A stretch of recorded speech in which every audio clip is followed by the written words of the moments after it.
What's up, Taiwan? I'm Yvonne with news from here in Taiwan and around the world. A suspicious Russian cargo ship has been detected lingering off southern Taiwan, close to some of the country's undersea cables. It comes after recent incidents of cables being damaged by civilian ships off the northern coast of Taiwan and in the Baltic Sea in Europe. Gong has more. Here's what we know about the suspicious Russian ship near southern Taiwan.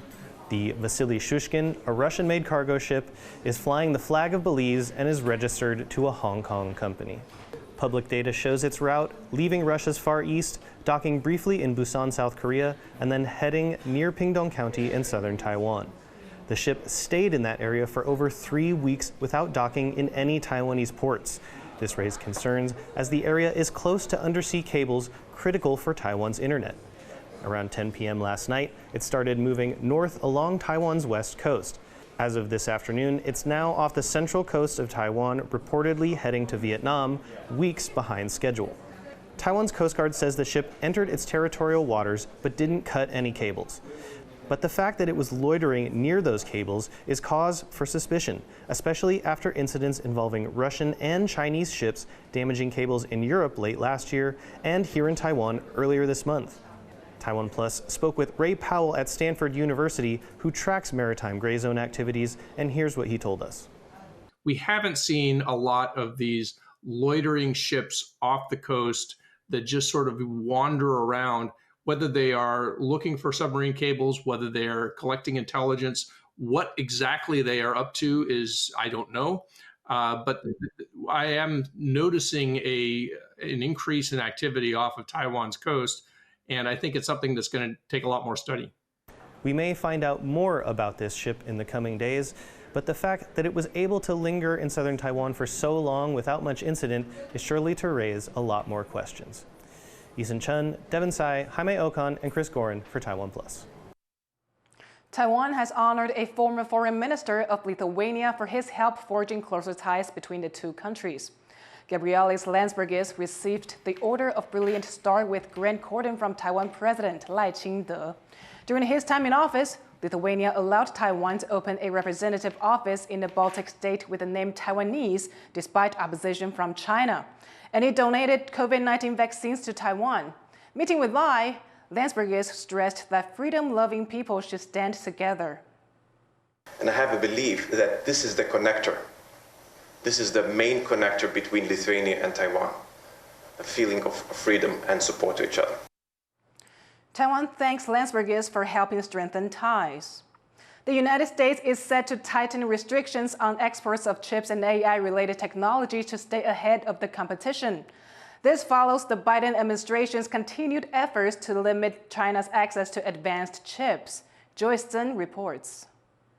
With just days until U.S. President Joe Biden leaves office, Washington has come out with new restrictions on its most advanced technology, this time focused on artificial intelligence chips. Throughout his presidency, Biden has imposed rule after rule to thwart China's access to cutting-edge chips and maintain U.S. tech dominance. This latest move goes a step further, putting countries into 3 groups, slapping a complete export block of advanced GPUs, the specialized processor AI needs, to these countries, including China, Russia, Iran, and North Korea. On the other end of the spectrum are 18 of the U.S.'s closest allies and partners, which includes Taiwan, with unlimited access to its AI technology. The countries left, essentially the rest of the world, will have caps on how many AI chips it can have, with potential licenses for firms who follow Washington rules.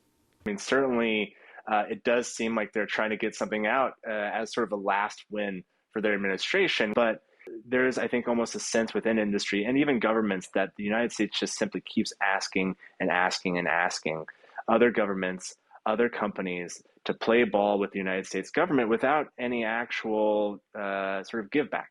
Those in the business of AI chips have been criticizing the plan, including California-based AI powerhouse NVIDIA. The firm's Taiwan-born CEO, Jensen Huang, just recently unveiled a GPU that's twice as powerful as its previous model. Here it is. The company says the latest controls are misguided and threatens to squander the U.S.'s tech advantage. Other firms like Microsoft and ChatGPT owner OpenAI had more muted responses. Microsoft saying it was confident it could comply with the high security standards. Your NVIDIAs and your Oracles got caught offside or blindsided by this. But I think Microsoft in many ways had been sort of underwriting what a potential playbook or pilot for this could look like. Well, Microsoft had been negotiating this G42 deal with the UAE government for months. In fact, I think in many ways that served as the pilot for how we think about exporting chips to all these other bands of countries. For Taiwan, though the new rules won't apply, its firms like TSMC will still need to be vigilant, wary of where its restricted advanced tech may end up. The chip-making giant has already cut ties with a Singapore-based client after a TSMC chip was found in a phone by Huawei, the Chinese telecoms giant blacklisted by Washington since 2019. A potential wild card is incoming President Donald Trump, whose administration will have to enforce the rules. But with his own tough approach on China, high-tech controls may just be a point of continuity in this transition of power. Chris Ma and Joyce Zhen for TaiwanPlus. A Taiwanese company is preparing to launch a new board game called 2045. Set 20 years in the future, it challenges players to navigate an all-out invasion from China. Our reporter Jaime Ocon got an exclusive first playtest. Robot dogs, sci-fi villains, and secret military units. These are just some of the characters found in 2045, a new board game set in a possible near future.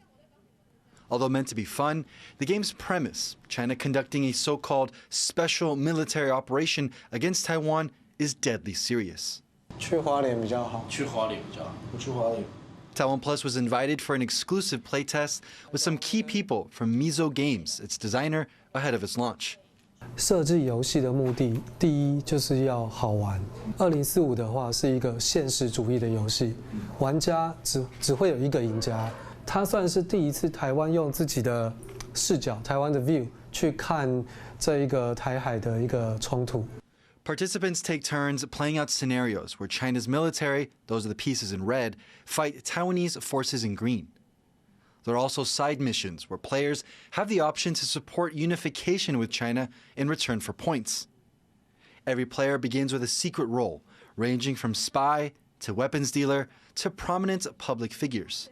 接下来我们有一个可能长得很像某个台湾可能某个总统的，叫做台湾自卫队。对，它是一个光谱上比较倾向守护台湾，但是同样的，你即使身为台湾自卫队，你也可以选择帮助共军。 The design team has worked hard on the game's visuals, with cards representing China's military based on real units. A big part of what makes this game unique is the blend of realistic and sci-fi components. The board game shows realistic city centers in Taiwan, and the cards show sci-fi kind of drawings of Taiwan-inspired aspects of both the military, civil defense groups, and just kind of important infrastructure like reservoirs and satellite infrastructure. Crowdfunding for 2045 began in August, and with both the game and cross-strait tensions grabbing headlines, it's already raised over $120,000. As China continues to threaten Taiwan with invasion in order to bring it under its control, Chang says that this war game highlights what he views as a dark reality. Not everyone in Taiwan is on the same team.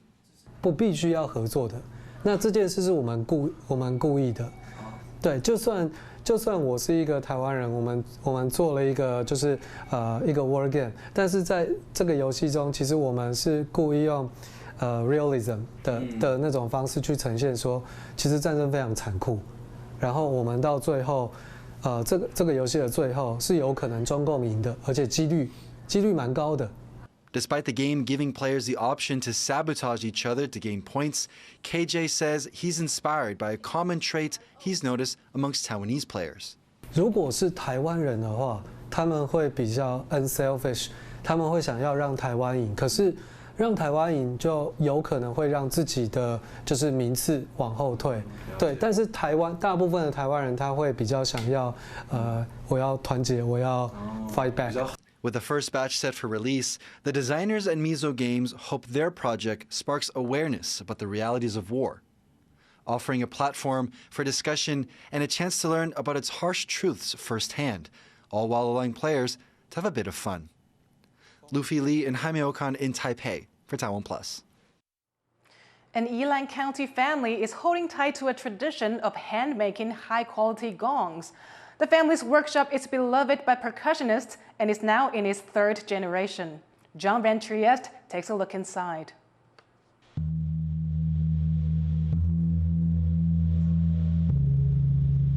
No temple celebration or traditional parade would be complete without the crash and boom of gongs.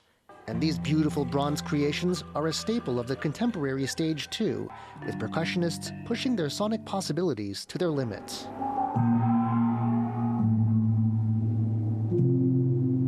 Buy a professional-grade gong in Taiwan today, and there's a serious chance you're buying a piece forged by 71-year-old master craftsman Lin Lieji. His workshop in the northeast county of Yilan accounts for 80% of national production, a remarkable feat considering his gongs are completely made by hand. A single step, like hammering the sides until they curve just right, can take hours. But this kind of care is what gives the gongs their famed quality. This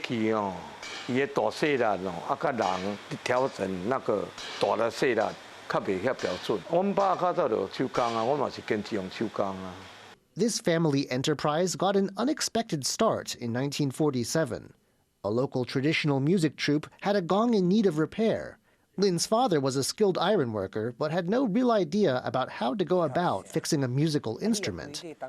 Luckily, the repair was a success, and in the decades that followed, gongs took over the workshop, making its reputation internationally.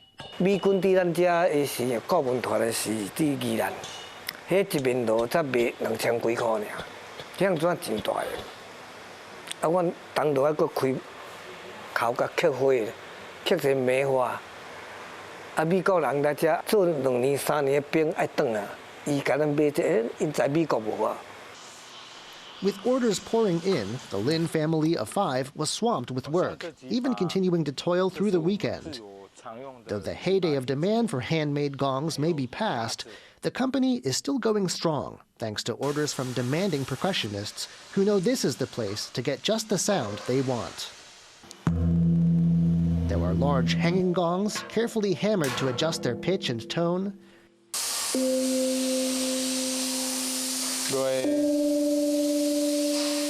And there are whole sets of smaller gongs, able to play melodies over several octaves. Each is fine-tuned before being shipped out. Now the workshop is in its third generation of family ownership. Son Lin Haoxian first picked up a hammer to help out in grade 6. But he had his heart set on medical school and a career as a doctor. One day, however, as he struggled to work on one of his father's gongs, he realized how much more he still had to learn about the art, and that here in the workshop was where he really belonged. 曾经试着下去焊一面螺啦，一面螺焊一个早上焊不完，但后来他就说奇怪，我焊一面螺可能2个小时就好了，或是1个半小时就好了。他就在外面会一直看，我就一直焊，一直破洞，一直焊，一直破洞，就一直在补那些破洞。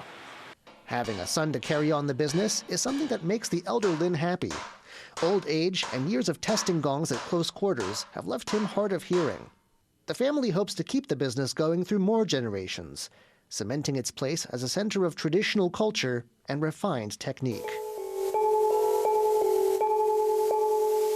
John Su and John Van Trieste for TaiwanPlus. Thank you for watching What's Up Taiwan. You can visit the TaiwanPlus website or follow our social media for more stories from Taiwan and around the world. Finally, we leave you with footage of an annual carnival that falls on the beginning of Orthodox New Year in North Macedonia. I'm Yvonne Yang. Take care, and I'll see you next time.